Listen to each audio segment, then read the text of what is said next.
એક ભીષણ આગ લાગી છે પોરબંદર સોમનાથ હાઈવે બંધ કરવો પડે એટલી ભીષણ આગ લાગી છે। સૌથી પહેલા તો એ આગના દ્રશ્યો તમને બતાવવા છે। હાઈવે ઉપર ધુમાડાના ગોટે ગોટા દેખાઈ રહ્યા છે। પહેલી નજરે એવું લાગે કે કદાચ ધુમ્મસની ચાદર હશે, પણ ના, આ ઝુરીન જંગલમાં લાગેલી આગ છે। ભીષણ આગ અને ફાયર બ્રિગેડ એના પર કાબુ મેળવવાના પ્રયત્નો કરી રહી છે। કેવી રીતે આ જંગલમાં આગ લાગી, દાવાનળ છે કે પછી કોઈના દ્વારા લગાડવામાં આવી છે આ આગ, અને શું પરિસ્થિતિ છે અત્યારે, ઋષિ પાસેથી જાણીએ। ઋષિ, પર આજે બપોરના સમયે પોરબંદર સોમનાથ હાઈવે પર આગ લાગવાની ઘટના છે તે ઘટી હતી।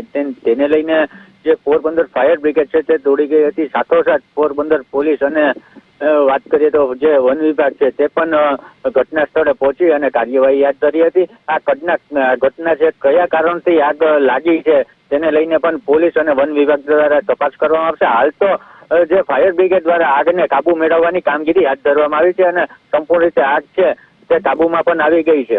આગ કાબુમાં આવી ગઈ છે અને હવે તપાસ કરવામાં આવશે કેવી રીતે આગ લાગી હતી, કારણ કે શિયાળામાં દાવાનળ લાગવાની શક્યતાઓ ખૂબ નહિવત હોય છે। જોઈએ શું કારણ સામે આવે।